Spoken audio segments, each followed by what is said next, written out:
We just slap a couple of sacks of flour on Stephen Merchant's back and we tell him to get on all fours. You got a camel. Easy.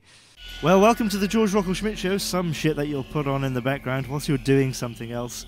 How are you, Damien? I am very well, despite the conversation we had 5 minutes before we came on air. I'm absolutely fine. What, you mean the conversation about what, your Jägermeister drinking? No, you know that's bullshit. I don't talk about my drinking. I keep that. I kind of conceal that from everybody. You don't talk about your drinking because it's just secret. A given, right? like people don't talk about Mrs. Laramie's kid, the one with the weird eyes, because everyone's used to it. Everyone knows about it. No one talks about you drinking because of the same reasons. It's like, oh, that's Damien. Those legs in that mud, that's Damien. I've been waiting on the phone call when you tell me you've got cirrhosis of the liver. I mean, fucking hell, you've been disappointing. Damien, I'm waiting for the phone call where you tell me you've got cirrhosis of the brain. I don't think that's possible. I think at this point it's been stewed in so much alcohol that it's practically pickled. Is it cirrhosis or psoriasis? I thought it was psoriasis. I think is an affliction of the spine. Oh, psoriasis is the Egyptian god. I thought for a second I came in with some bona fide knowledge. Then what did you say? It's affliction of the body. The spine. I thought no. So I'm thinking of scoliosis. Fuck that. Fuck what I was saying. Yeah. Well, now I need to find out what psoriasis is. Psoriasis? No, it's a skin condition. It's like eczema or something like that. I think. Right. Okay. Good. But maybe not for the face, but maybe for the face. I don't know. Does psoriasis affect the face? Let's have a look. Do you know what happened this week to me, Damien, in an act of extreme stupidity? Yes, but I'm going to pretend like I don't. Do tell.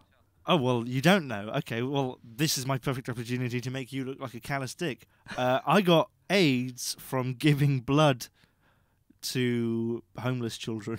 Oh, really? Yeah, no, I mean, I wasn't like drawing it or anything. I was just giving bags of blood to them.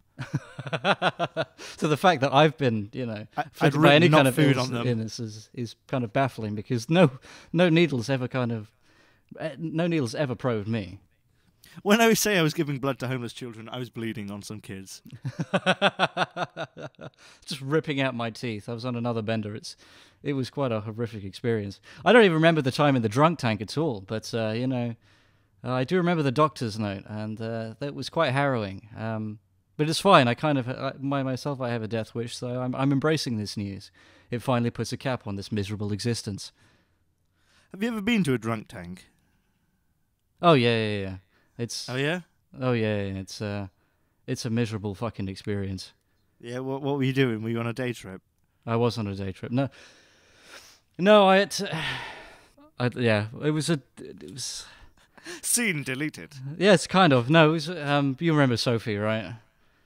Yeah. Yeah. Well, after one night where she kind of slashed my fucking dad's arm to fucking pieces and fucking ran around the house, fucking ransacked the house, fucking stark bollock naked, smashing shit than the other. I think we should kind of forget about it. No, I think we should tell the listener here that cirrhosis is a pit bull. Cirrhosis, Sophie. Oh, now Sophie and cirrhosis is the same thing in my mind. Oh, Sophie dear. is a pit bull. Well, she should be cirrhosis incarnate, but last I heard that she actually managed to have another child, so okay. I don't know, maybe she managed to curb her drinking, I don't know, or it's a very severely debilitated child. What? That's quite a leap. She managed to have another child, therefore she curbed her drinking. Unlikely. Well, I just feel like... I saw the way this woman would drink, and I just feel like it would be very difficult for someone like her to have brought a child to bear under those circumstances. Brought a child to term, sorry, fucking hell. Brought a child to term under those circumstances. Brought a child to justice under those circumstances. You there, answer for your crimes of existence. By drunk tank, we're talking about, like the box someone throws you into when you're too drunk, not a drunk. Never mind. Yeah, no, the story was that she was apprehended and we had to fucking sign her out. Oh. Yeah, fun stuff. And yeah, and I've Did you get a look in? Was it well, full not of really, smoke no. and EastEnders music? No, it was just the corridor full of rooms, with these kind of almost blacked out doors except for a visor, really. They would just kind of like communicate through. And we knew what room she was in, but there was a corridor with, I would say, like a dozen of these. Well, they were jails, basically, jail cells. But there was something across from... it was just round from, like, the reception, right? It was weird, because it's not what I expected a police station to be. It was almost like a hospital when you walked in. But there was one cell by itself, just across from the desk, and like they had some absolute nutter in there. Yeah. And we came to pick her up, and this guy, like I saw there were a couple of the police officers around. They were just like they wouldn't bat an eyelid. You know, like the receptionist kind of like looked up a couple of times, and there was just he was like screaming about all this completely incoherent bullshit. And it didn't faze anyone except for this receptionist a couple of times. And when it did, they kind of one of the guys turned up and said, like, he's been in there for a couple of hours now. He's probably got about another 90 minutes left before he fucking tires himself out. But this dude, right, what was fucking terrifying, he's belting all this shit out at the top of his fucking voice. This guy wasn't pissed. He was on something else. He was absolutely off his fucking tits. But you'd hear these huge fucking thumps. And at first, you know, you just reckon it's one of the walls and what have you. And after a while, it was against the door. And when you saw it fucking shake and what have you, judging by the sound of it, I couldn't figure out what it was. But after a while, the only kind of explanation was that this guy was obviously running fucking headlong into these fucking things over and over again. And it was constant, and it was... Well, I'm making the presumption that it was like head fucking first into these things, but he was arse first. He was doing some like arse athletics down there. It was a full body fucking thrust into something, right? And he was doing it like 3 times a minute. You know, it's this huge terror. It was fucking terrifying. You know, it was like there may as well have been a fucking raptor on the other side of that fucking door. You know, this guy would do it. He'd obviously recuperate because he was in a lot of fucking pain, even if he wasn't feeling all of it. And he'd just go for it again in like 20 seconds. Like, what the fuck? And these guys, you know, much like the receptionist, I was like, what is this? Yeah. And they did not fucking give a shit. It was like commonplace for these guys. I was like, what on earth? What on earth do you have to fucking deal with? What a miserable fucking job you have. Yeah, no, I've often thought that as well. Jesus. Yeah. I mean, like, granted, these guys are like 6'4". They're built like tanks, right? It's not like these things don't perturb them, but they've handled it so much. They're obviously so kind of well groomed for it, you know. Mm-hmm. It's nowhere near as much of a fucking crisis if I was trying to deal with this person. But fucking hell. Well, yeah. I mean, kind of on the flip side of that, I remember being in a hospital once where there was this little old lady who was, I think she was about 80, and she was laying on this bed, and I can't remember what was happening, but I think she had something like renal cancer. Or something. She had, and she was pretty ill. Like, I don't know how ill she was. Maybe she recovered later, but right there where I was kind of seeing her, she was pretty ill, and she kept saying, in her old lady voice, which is obviously just like a pigeon, "Oh, I'm so ill. Ooh, I'm a ghost. Ooh, I'm in so much pain." And she was saying, "I'm in so much pain, please help me." And she was saying this over and over again, and they couldn't give her anything because she was waiting for an operation. Oh, so what it was she was asking for water. She was saying she was in so much pain and she just wanted some water. And it was like the most weird thing watching all these people around her, like these nurses walking back and forth, ignore her. And obviously they had to because she couldn't have any water before her operation. But I don't know if she understood that, and it was just kind of distressing in a weird way. Yeah, no, I kind of forgot that. I suppose she would have to be nil by mouth. But I was thinking, like, yeah. So all these people were walking past. It's like, dude, she wasn't asking for morphine. No one could have given her any kind of water. But yeah, like, I suppose that does make a little bit of sense. But no, she couldn't. Yeah, she wasn't allowed to have any water. Fuck. Like, people knew what she wanted. I watched it as someone put it on. As someone responded to her first. Like her first request, her first button request, when you can like buzz the nurse. Mm-hmm. Someone responded and they came and they said, "Oh, we can't give you any water. Marjorie. Because you're a piece of shit and we don't like you. Because we fucking hate you. You disgust me, Marjorie. That's why. You know what you did. You know why you're here. You were in that accident. You were behind the wheel. No, it's she's already dead. She's just in the afterlife, and the afterlife is, well, you're an 80-year-old and you spent, 99% of your life not just doing good, but really helping people. But when you were 16, you said something really nasty to one of your friends. So for that, no water. But behind their back, which we'll give you a little bit of leeway, but you'll have to wait 20 years, okay? So fucking buckle up. Welcome to heaven. It is a tyranny.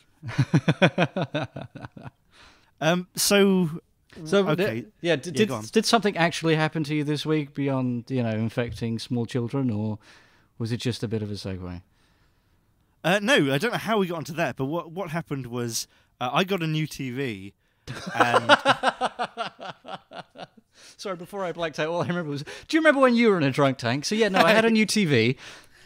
I got a new TV, and I had to get it because my old TV, which was pretty old, died, and I'd been watching, believe it or not, The Hobbit on Amazon, or The Hobbit on an online digital service. They're not going to pay us for that plug. And I've been watching it. That's right, so we've got to scrabble that out. fuck affordable. Seriously though, isn't $1 a day to shave your face? Isn't that like an extreme amount to spend shaving your face? What a terrible idea. Go fuck yourself. I was gonna steer us in the way of Audible, but yeah, no, $1 shave's good. Wix, it's a scam. Everybody knows it. Yes, no, I agree. It's fucking bullshit. But anyway, I was watching The Hobbit and I was halfway through and my TV died, so I bought a new TV and I started watching it, The Hobbit, and I'm sat there and I'm like, this, instantly, 20 seconds in, I'm like, this looks terrible now. It's a much sharper image, but this looks terrible. And I'm watching it and it dawns on me, oh, The Hobbit, Peter Jackson filmed it in 48 frames per second, not 24. No, I thought it was 60 FPS. Is that not right? Was it? Okay. Yeah, is that right? I heard it made a lot of people really sick, or really kind of, it just didn't look right. It was really bizarre. But I heard it was, I thought it was right up there. It was, I heard 60. It was 48. Yeah, okay. It's 48, which is twice as much as normal. So I'm sat there and I'm watching this, and I'm thinking, oh, this 48 is utter shit. I can't believe he did this to his own movie. This is terrible. It looks like a video game. And I thought, oh, well, I didn't really have an opinion on 48 before. My old TV, which was only 720, it obviously couldn't handle the frames or whatever. It was obviously just putting it down to 24 where it looked fine. And then I watched Frasier and I thought, when did they start filming Frasier in 48 frames per second? And what it was my TV came with an option on by standard, which is eliminating motion blur, and it just makes everything look garbage. Right, very crisp, but garbage. And I went back and I watched some of The Hobbit, and honestly, I don't, maybe because I'm watching just through a TV, but I just couldn't tell the difference with 48 frames per second. Right, okay. I have not been attuned to stuff like that. I've kind of remedied that situation. So I know I've got smart TVs that are capable of the same thing, but I've always remedied it with just by drinking, and then the motion blur comes back into place absolutely fine. It's everything that I expect, and it's very much in line with that. No problems whatsoever.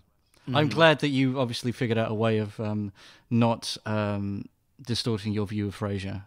That is a very important thing. Yeah, I mean, so anyway, there you go. That's my, oh my god, I'll just kill myself. My life is so boring. The Hobbit. I was watching The Hobbit, Damien. I was watching the fucking Hobbit. Yeah. Well, I've watched The Hobbit, and I've watched the movies that have preceded that as well. But there are no stories there. It was just a dark time where there was seemingly nothing else to watch. There was time to fill. Yeah, and just to say, with The Hobbit, I'm pretty sure that I probably watched the 24 FPS version, so I've no opinion still. So I watched literally an hour and a half of this movie, thinking, this is awful. This looks terrible. It looked absolutely fine before, and now it looks terrible. And you were so sure. It was not a pleasant experience to watch it. Thanks, fucking Samsung. Do you remember that Samsung you had? We could do an anti-advert for Samsung. Yeah, that's right. You get the a Samsung Samsung TV, you turn it upside down whilst you're high to watch The Simpsons. You turn it up and down. It can't take being turned up and upside down a few times. That's bullshit. We never did that. We had a handy feature on the computer that we would go into our video preferences. It would 180 the fucking thing. So yeah, we only found that after the first time. After we were picking glass out of our face. How do you turn a TV upside down like that? Because I seem to remember it was on a table. I think... Did we just lean it against something? Yeah, I think we must have laid down quite a few pillows on... Because we had this tiny coffee table for it, so we would have put down a few cushions to kind of brace the frame of the TV, because obviously there was no stand on the bottom. And I guess we pushed that back to the wall, so we would just... Yeah, no, we must have just lent it against the wall, but we would have padded it beforehand. Oh, it's an interesting sort of high when you're like, let's turn the TV upside down. Yeah. And obviously, what we would do after that was that we'd lie kind of facing... Yeah, we'd lie on our backs and just kind of look up at the TV. It would look the right way up. One of us said, wouldn't it be good if we could get the TV on the ceiling? And somehow one of us decided, oh, well, that's probably really dangerous. Yeah, we don't have enough blue tack for that shit. We don't have enough blue tape. We don't have enough duct tape. Which was, it survived a lot of beatings, but then kind of for one day, I seem to remember, sort of like we were, for no reason. It was like 11 o'clock in the morning. I just kind of put it on, like, fine, I'm up earlier than I should be. I'll just put some shot on TV while I have 11 o'clock in the morning, we just gone to bed. You just gone to bed. Monday morning. I'd just gotten up after 4 hours of sleep.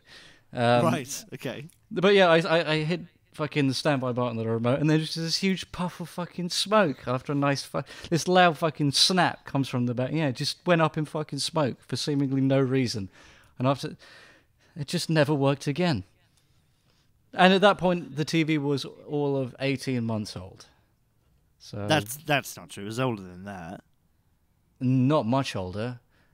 We were at that point, we'd been in the flat for maybe just over a year, and I had that TV from like maybe 6 months before that, so maybe pushing 2 years.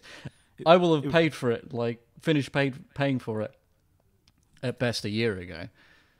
It was, at best a year ago now? It was a fucking expensive TV at the time. Yeah, you were paying like... Yes, £36 for 8 years. Yeah, it was fucking $8. It was $5,000. I'm paying like 80p a month. Or a week. Well, anyway, I watched The Hobbit, and in The Hobbit, they have a nice moment where a troll says, "You what?"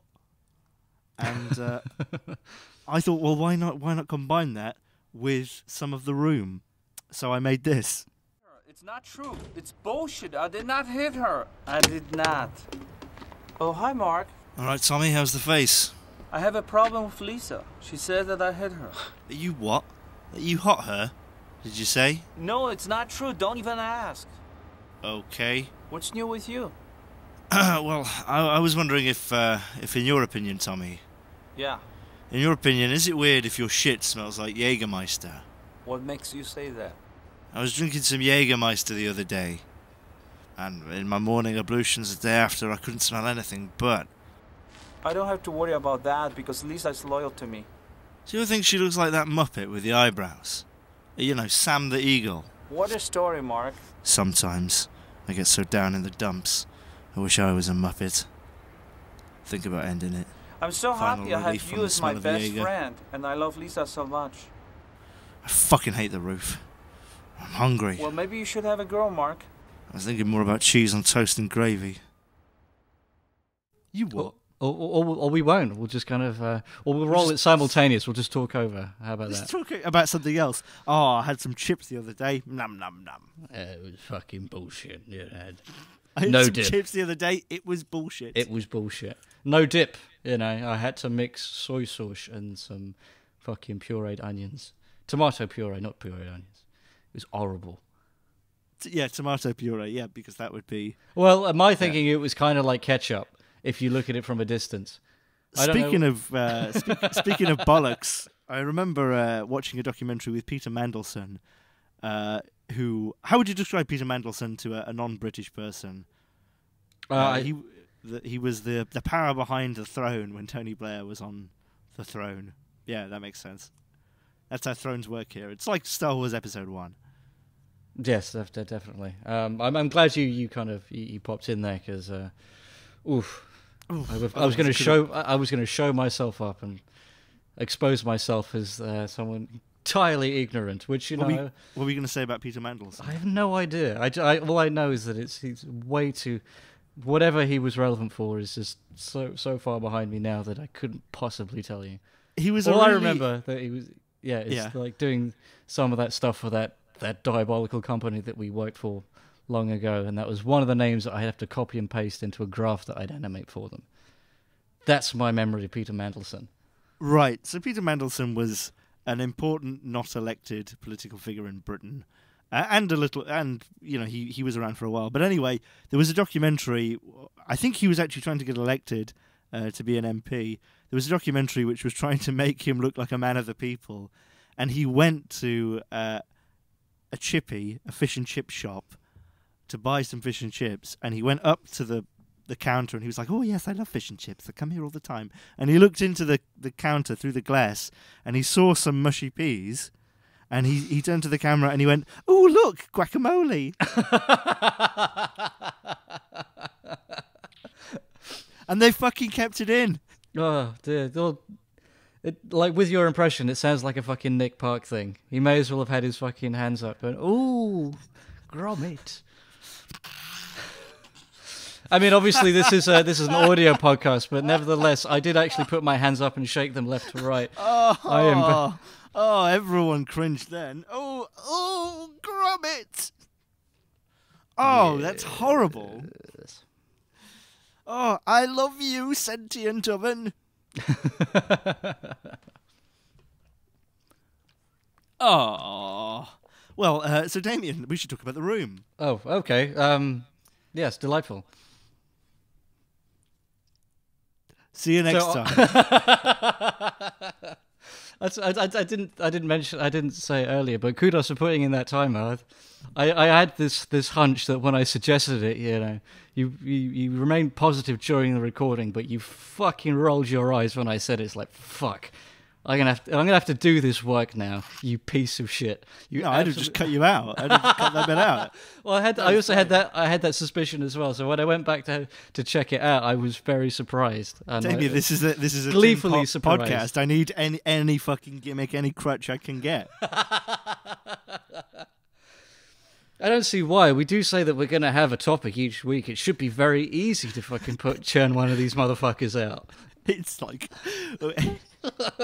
there's a million videos on The Room, and about 10% of them are people who've written down their ideas, right? That's the nature of YouTube. 90% of them are just people talking about, like, "Oh, I didn't like The Room," "Oh, this bit wasn't very good." We can't even do that. We can't even do that. It's just like, Damien, I went for a bike ride the other day, and then I sat down, and the bike didn't have a bloody seat. Oh, grommet!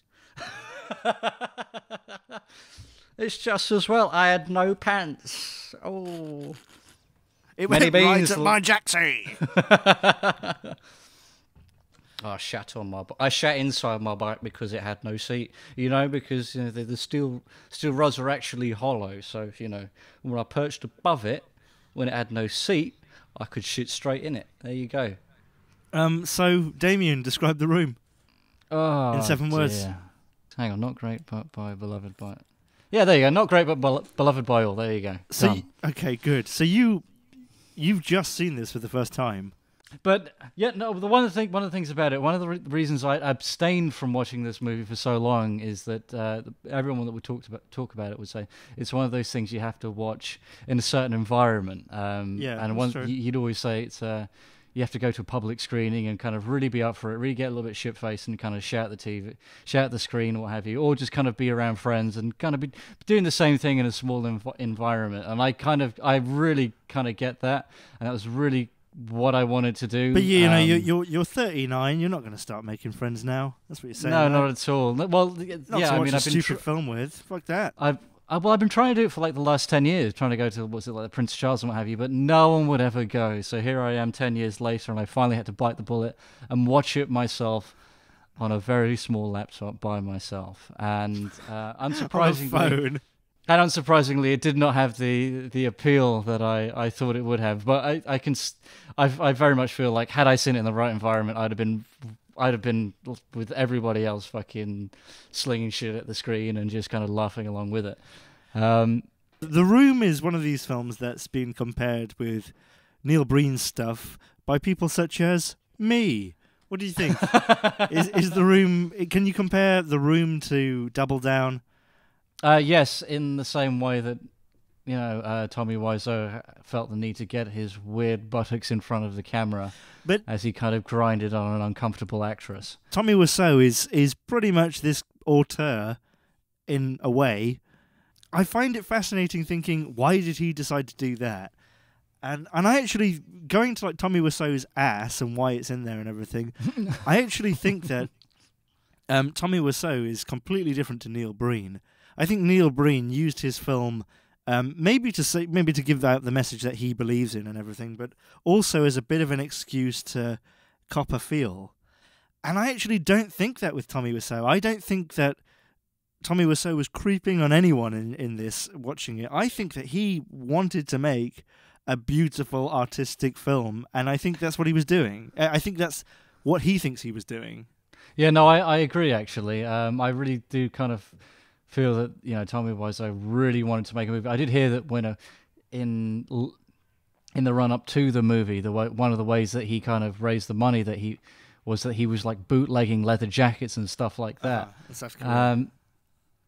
Sorry? In South Korea. Was it? Is that true? That's what I heard. I don't know. I don't know. That's what he said.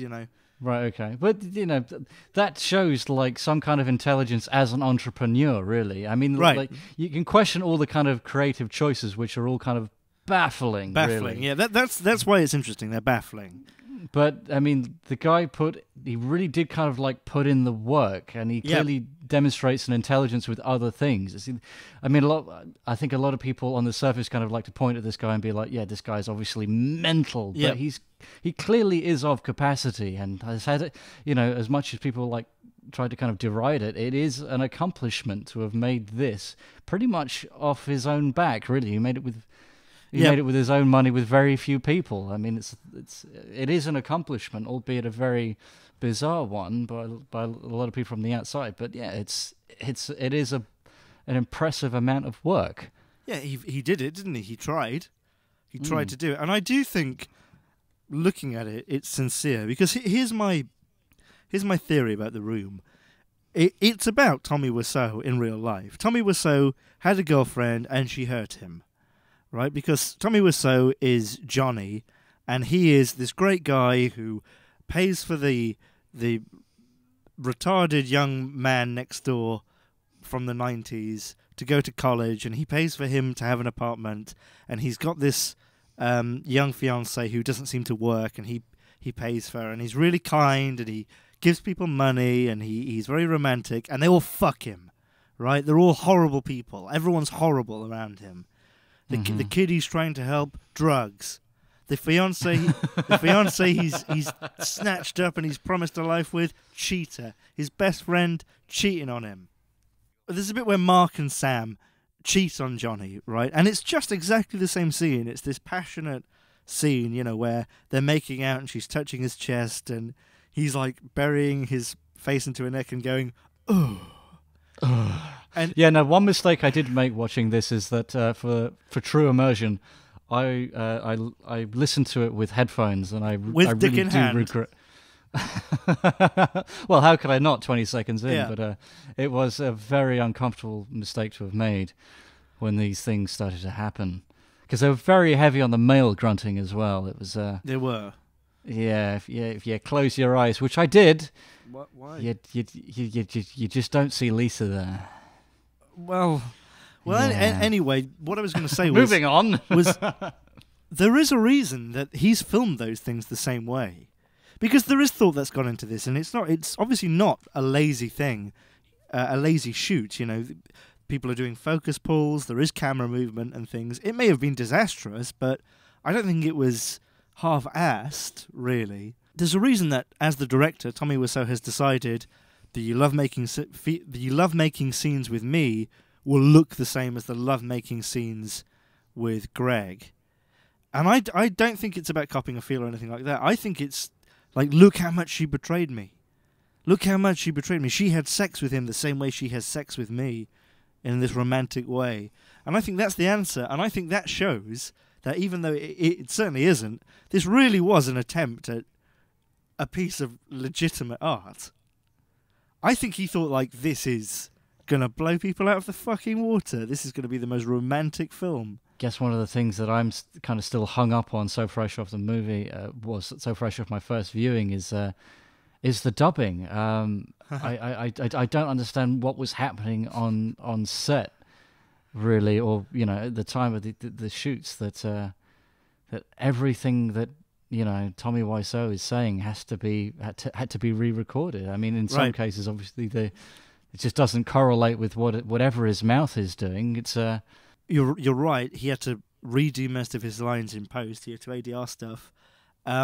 Apparently on set he was quite distracted, and he would do shit that was nothing to do with the film. He would forget his lines. He would miss cues. We've all heard these stories, I guess, of kind of like, take 20, and it's a simple fucking take where he has to say one line. I don't know. I'm almost tempted to say, like, on some level, this guy is a genius. Like, maybe he's like a logistical genius. Well, like you've definitely brought two Kubrick parallels into the equation, so I think you're gonna bring us home, I think, soon, aren't you? Yeah, I don't know. I just think that he's got some sort of like really kind of fascinating level of NPD. Narcissism is so strong in him, but at the same time, I don't know. I don't dislike him. Bizarrely, I don't dislike Tommy Wiseau. No, not at all. And I do quite dislike Neil Breen, if I'm honest. I maybe I don't dislike him, but I don't get good vibes off Neil Breen. No, well, I think it keeps going back to that the shot in Double Down where he's in the pool. Where he's in the pool, and when I remember it, there is no score at all. It is almost entirely silent, except for the sounds of the water rippling, and it's the cameraman sobbing. Yeah, a little bit. It's very uncomfortable, and like. We kind of joked at the time that this whole project was just an excuse to kind of grind up against whoever this actress was, who we kind of supposed was someone that works at the same used car lot that Neil Breen does, or something like that. Like she's the young receptionist or whatever. Yeah. Yeah, I suppose in kind of like doubling back to what we said, that even though it seems to be, it's obviously very amateurishly done, but it's done with it's done with earnest, really. You're talking about The Room. The Room, yeah. But isn't Double Down done with earnest? I mean, he really does believe he's Jesus. I think the movie was simply a byproduct of Neil Breen thinking that he's Jesus, really. You mean that his sort of ego led to the movie, whereas you don't think that in The Room? Well, I know there's obviously a tremendous amount of ego behind The Room as well, but I kind of feel like Tommy Wiseau was definitely much more interested in making a movie. Right. Yeah. Like, even if we go back to saying, talking about how we speculate how he would raise the money for this thing, he put a great deal of effort into doing this, that, and the other, and I don't feel like Neil Breen did any of that stuff. We would like shit on all the stock footage that you would see in like Double Down, all this kind of stuff, and it feels like for Neil Breen that he had a very limited budget, but he was not prepared to kind of do anything else to kind of remedy that in the cheapest way possible. You're absolutely right. I mean, I respect Neil Breen for doing it. Good on you. But also, I mean, he is an architect, and it looks like his films were made on like 10 grand at most. And you kind of think, well, couldn't you have even got someone to hold the camera for you, Neil Breen? I did like seeing more than one person on camera at, any given time, which is something which is sorely lacking in Double Down, I'm sure. Except for, I'm sure, like 20 seconds. There's a lot of The Room which looks like a 2003 sort of era movie. There's a lot of it that looks absolutely fine. There's bits where, I mean, don't get me wrong, it might look like a bit of a cheap TV show, but it looks like it's crude. there's moments where someone steps towards the camera moves back, and the focus is pulled. I mean, that's pretty That's good. work. That's work. Yeah, that's effort. That is technique. Yeah. Yeah. I was always. I liked the scenes on the rooftop because at the very least, they either had a matte painting or a blue screen there, and that it was work in post, which I don't think I don't think Double Down can kind of lay claim to that, I think they just kind of popped the fucking tape out of the out of the Sony fucking handy cam, and that was it. Send it straight off into an envelope. Done. I can't believe you are dead. I cannot believe you are dead. I can't believe you would kill yourself, Damien. I can't believe you're dead from killing yourself. These chocodiles. Oh my god. You what? These chocodiles. These chocodiles. I think that Neil Breen's work, Double Down et al., I think that they're far more impenetrable than The Room. Do you know what I mean? I almost think that The Room, it could have been a script written by Tommy Wiseau that someone else directed, or it could have been a script written by another person and Tommy Wiseau directed it, and it might have come out even kind of normal. I don't think good, probably cheesy, and probably there would be kind of weird bits in there, but if he hadn't have controlled all of it, I think it could have been something much better and also far less remarkable. Yeah, I was about to say. I think you're kind of almost entirely right there. But I think the end product, if that were the circumstances, would have been something entirely forgettable. Because I think there are a million things that we could tune into on ITV at like fucking 3:30 in the afternoon, and we could see almost exactly the same fucking thing, and we'd never fucking think about it ever again. Right. I seem to remember when you visited at Christmas, there was something that we put on at, like, as I say, ITV at like fucking 3:30 in the afternoon, just after Judge Rinder, and we were like, yeah, this is going to be amazing. Oh and yeah, for whatever reason, it was about the woman on the motorbike. The woman on the yeah. It was about a woman on a motorbike, and she looks at the motorbike, and she presses go, and it went. Yeah, see, I don't even remember a motorbike. I remember some kind of I would say a tawdry love subplot. It was a love triangle. It wasn't a subplot. Yeah, it was the plot. Some kind of disastrous romance with some miserable housewife, and some kind of failing marriage, and it's pretty good. We were drinking our Chardonnay, eating our fillets of salmon. It's pretty good. It's pretty good. It was fillets of some kind of fish, but it wasn't salmon. And it was battered. It was chum. And it was covered in fucking fat. I remember the curry sauce. Oh! And the guacamole! No one made you put curry sauce on your fish and chips. That's wrong. The curry sauce was not for the fish, it was for the chips. All right? It's always for the chips. I don't know why I have to keep rationalising my decision to have curry sauce when I go to a fucking fish and chip shop. Place near me that sells English sauce. It's just ketchup. That is fascinating. Dutch sauce is mayonnaise. French sauce is mustard. Oh my God, that is wonderful. Oh no, but there is. I have seen a little tub somewhere that says on it American pudding, and I'm sure it's just Miracle Whip. It's been baked for 3 hours. It's very, very hard. American pudding. It's like something you'd get out of a K ration. If you look at the publicity shot of Wiseau, taken in 2016, this kind of sums up exactly who he is. That sums up him entirely because it's an extremely posed shot. I mean, I wouldn't be that surprised if he'd spent a little bit of time getting his hair exactly to where he wanted it to be. Be very careful here, because I feel like if my dad got rid of his goatee, that might be exactly what he fucking looks like. Well, this is what I'm saying, okay? So it's like narcissism up to 11, right? It's unbelievable. Like, every muscle in his face is moving to make that face, to make that pout. He's worked out, like, if I hold my head at this angle, you won't see my jowls, which, I naturally have as I am 60 years old. Right? His eyebrows and everything. And yet, it looks like a screen grab coming through a 480p webcam. It's in fucking 4:3. This was taken in 2016. I mean, what is this? Like, look Much how further back than it overexposed actually he is. Look how airbrushed it looks. I think that's to his benefit. No, I'm sure he looks. I mean, he was haggard in 2003, let alone now.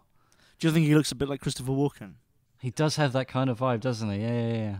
Like, Christopher Walken to me looks like someone's kind of just put a vacuum cleaner on his mouth for like a couple of seconds and just sucked out a little bit too much air. You mean he's very muscly? I mean, Jeremy Irons is like that. What? Yeah. Very, very prominent features. Yeah, these tall sort of skeletoids. I suppose that would be the word. Yeah. I mean, if Tommy Wiseau's parents were really rich and they just said, "Oh yeah, our son's mad, and we've got another son. He's the doctor, and we've said to young Tommy he can do what he wants, so we'll gladly pay for him to go to the Royal Academy or whatever." You know, and he goes to the Royal Academy. He learns the art of filmmaking. Do you think he could have ended up as a great artist? Because he certainly has the drive. No, I think he could have gone to the college. He could have learned the craft better. He could have learned the techniques. He could have learned what to look for. The traits, this, that, and the other. And he could have made. He will, I'm sure, had the impetus to make a similar product, but ultimately very forgettable. I always think that it's like if he'd have been at that college, trying to make whatever the Room would have been then, and then he'd have been like, "I want to be a filmmaker," and someone had come along. Because obviously The Room didn't start off like that, right? The Room started as a play and then a book, which I'm sure were both terrible as well. I'm sure the book especially is awful. Then it was a seminar, and then a kind of satirical website, and then it was a stand-up show. If someone had said to him, maybe at like 23, he'd just been studying filmmaking, and they said, "Do you have any training in actual painting, Tommy?" And he's like, "No." And they're like, "Well, just give this a go. Just try and paint The Room, but as a single painting." And he does it, and the technique is crap. But whoever says this to him takes him under their wing, and he becomes this amazing portrait artist because of it or something. I kind of feel like if Tommy Wiseau was asked to sum up The Room in one image on canvas, it would be a fucking surrealist masterpiece. I think it'd be absolutely fucking batshit insane. Yeah, that's what I'm saying. It'd be interesting, wouldn't it? Potentially he's working in the wrong medium, is what we could be saying. That's what I'm saying, because, or I mean, not necessarily, but it is interesting in the handling because it's handled so badly. But people have said that it's a huge money laundering scheme, and it was never meant to be big. But that just doesn't make sense. It would have been some proper shit. It wouldn't have taken 6 months to film it if it was that. No. I don't think it's supposed to be the fucking producers at all. I mean, no. There are better. Obviously, that you take somebody else's money. Yeah. There are better ways to launder money, which aren't going to put anything at all in the public domain, which couldn't possibly draw any attention to yourself. Yeah. No, so poo on that. I right here have debunked that. Well, okay, I am debunked. Yeah. Oh, so you did? You thought it could? You thought it was a money laundering scheme? No, but I just wanted to say that I'm debunked. Okay, very nice. I've been debunked. This podcast is no longer here. My stank is now swinging in the wind. I'm stewing in my own juices. Stank? Debunked. What's that? Is that like a particularly smelly sort of salami? It can be whatever you want it to be, but Helmut, what the fuck is that? Oh, it is my stank fest. Yes, it will offend at least two of the senses. Yes, your taste and your eyes. And if you choose to grab hold, touch your hands. All of them. It doesn't feel hot enough, but it's also cold. Oh. You kind of internal balance is off. How can something so dead feel like it's moving? Is Tommy Wiseau's weirdness genuine, or is it all an act, or is it exaggerated? Oh no, I think it's just inherently who he is. I don't believe that behind closed doors he stops kind of slouching and he stiff upper lip, and he's very well spoken, very well bred, and he just kind of carries about with his life, and he's made this success, albeit in a very bizarre route, but it nevertheless is success. It's kind of it's kind of this master plan. It's just so flawlessly executed, and it's just so bizarre. No one would ever think to question it. He gets to be successful and invisible at the same time. He's kind of, there. He's droopy-eyed looking. He's on set. Greg Sestero's got his coffee, and he's like, yes, I think we will do another 4 weeks of shooting, yes. Just a minute, I have to take this call. Bye, doggies. Mavis, I told you to never call me here. You don't think it's like that? You don't think he's just a dude? No, I don't think he is a dude, no. I think he is what he is, a very unique and rare beast. Yeah, I like him. I do too. Let's keep him. Yeah, let's keep... Do we need him? I guess not, but he'd probably scare the postman away. I suppose so. If, in place Actually, of a regular postbox, you just have his head on a stick. Or like a mock-up of his head on a stick. Him sat on his ass with his mouth open, like, put the letter in here, postman. All right, I'm never going to come back here. This is the last time. Now, clarify. Now, when you put that image in my head, he's obviously naked, right? Yeah, he obviously. With a fucking spiky dog collar around his neck. See, that's a nice little embellishment which I hadn't thought of, which is thoroughly delightful. I like the way we're talking about, and if we adopted Tommy Wiseau, he'd help keep people away. No, he wouldn't. He'd attract all the freaks. So if he's wearing a spiked dog collar, is he the dog that's trying to eat Tom and Jerry? Hector. Oh no, is that the name of the? No, that's is that the name of the dog? The Sylvester and Tweety mysteries. So what? And Greg Sestero is Tom, and Lisa is the mouse. Well, if you want to go down that route, I just saw him in a spiked collar, and I just wanted to see him jumping out of a doghouse trying to eat a cat. I just tried to make it a little bit more accessible with the mention of Tom and Jerry. But if you want to, I suppose we could transplant the entire cast, and see how that goes. So what you're saying is we should make a live action of Tom and Jerry where all of the cartoon animals are just naked men. I do believe people have questioned, the need for Donald Duck in pants, and I think this would throw that in sharp belief. I don't know about pants, but I think he'd go pretty well with some sautéed potatoes and a few mushrooms. Who would you rather eat alive? What do you mean, Donald Duck or Tommy Wiseau? Yeah. What, whole? Well, I mean, you don't have to do it in an entire mouthful, I suppose, but if it was a duck, you could probably roast that whole in a reasonable amount of time. That's not eating them alive, then, is it? If I cook them to death, you mean like I have to start eating them whilst they're still thrashing about? Just kind of like stabbing them while they're still in the oven. I think that's they're in the oven. Okay, like I can't wait for them to die. Yeah, but you have some awareness of food poisoning and like the pathogens that could exist inside Donald Duck. Yeah, well, but you're just too bloodthirsty. I'm really hungry, but I don't want to wait. But I know I should, but I don't want to. Yeah. Right, and when you say who would I rather eat, I mean, is that going on just taste or like who would be easier to subdue? Because I imagine Tommy Wiseau is quite a fighter. Oh yeah, no, he looks like quite a lean dude. I'm sure he's still quite lean at the age he is now. He's not someone that, he's a bit of a wild card. He's not someone I would try to kind of like go for really, because I kind of feel like for all what looks like buffoonery on screen, if I went at him with a knife, he'd probably plant it in my throat quite quickly. You like try and drop kick him in the gut, and you do, and it just breaks your foot, and he just goes I was in the Spetsnaz. I kind of feel like I could perform like a flawless flying scissor kick right straight to the fucking jaw, and he would just catch it immediately. Yeah, and just that was it. As soon as he's got hold of my ankle, I'm done. No, I will.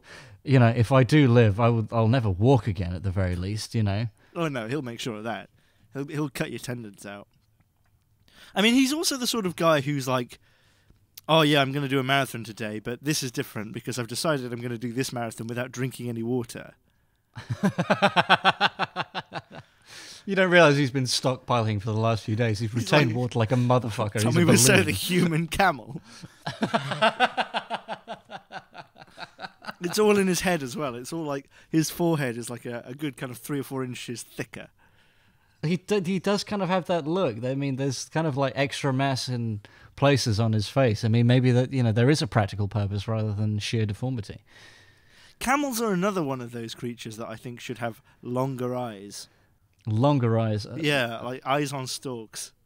Oh right, okay. Well, that's not 'cause that's not necessarily longer eyes. Eyes on stalks are like similarly shaped eyes. They're just on stalks, dude. I mean, when you say longer eyes, I thought you meant like eyes that aren't necessarily the Well, no, they're already on stalks. the typical. They're not the typical spherical shape. They're more kind of oblong, and they kind of protrude forth beyond the eyelids, rendering the eyelids themselves fucking redundant. Well, like I've just said, like, oh, do you know what? I wish camels had beautiful longer eyes, like beautiful Egyptians. No. I'm not Almondy talking eyes. like not width. I'm talking like if they protrude like beyond the confines of the eyelid, so it sticks out. They can't really look left or right, really. Well, so again, I wish camels looked more like Stephen Merchant. Big bulging eyes. We just slap a couple of sacks of flour on Stephen Merchant's back and we tell him to get on all fours. You got a camel. Easy. Yeah, okay, well, fair enough. And what about Tommy Wiseau? Do you think he could ever make another film again which would be genuinely funny like this? Or do you think he's too aware? Because he's certainly used the reputation of The Room to his advantage.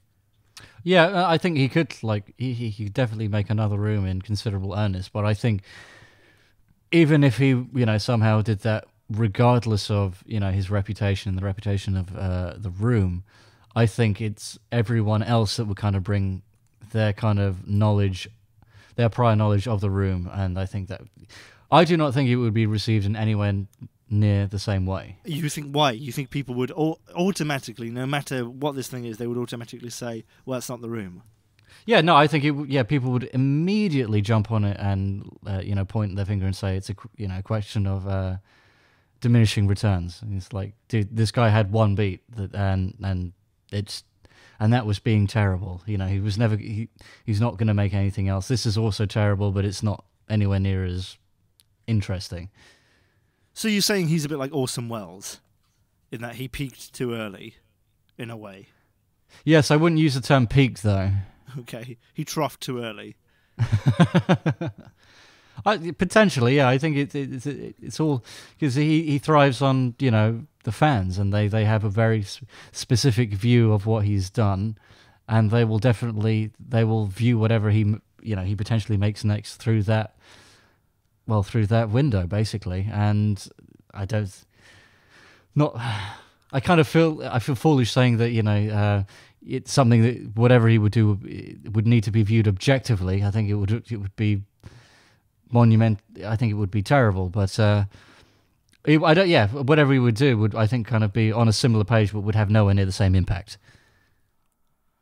Okay, fair enough. I'm inclined to agree. I think that even if he made something, completely earnest, I don't think it would really be fully earnest, because I think he would know that most of the people who are going to watch it are expecting something terrible. Yes. I think that it would be extremely difficult for anyone. I think it would be extremely difficult for anyone not to end up kind of submitting to that, or even unconsciously making their film kind of a bit quirky or something.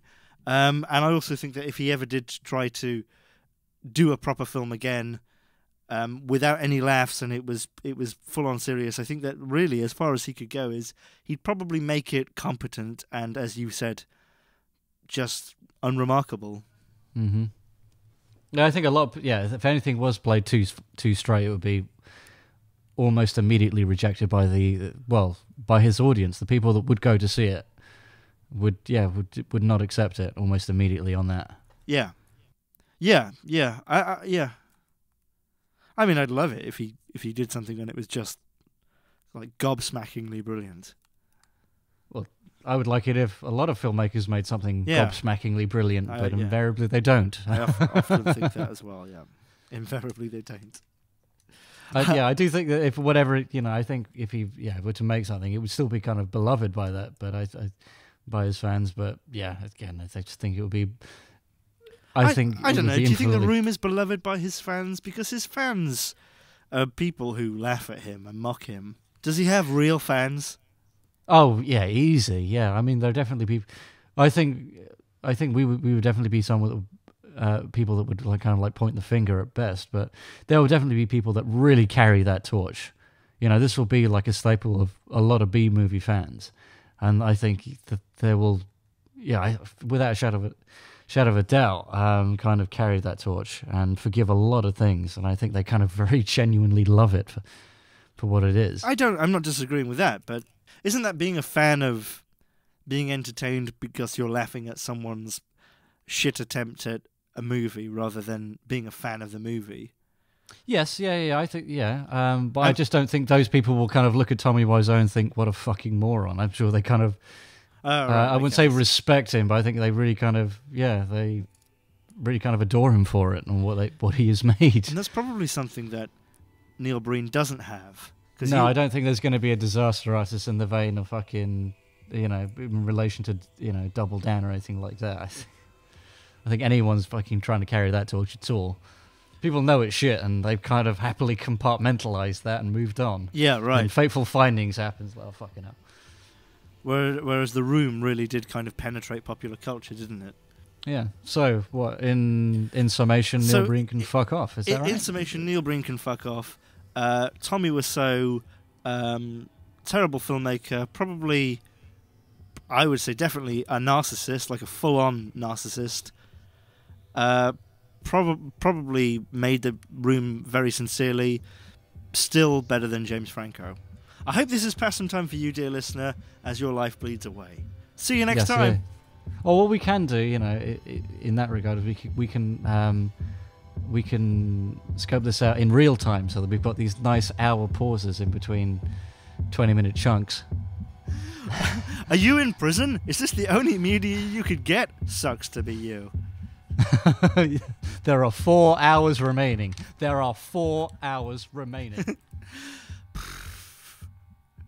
Oh, Gromit!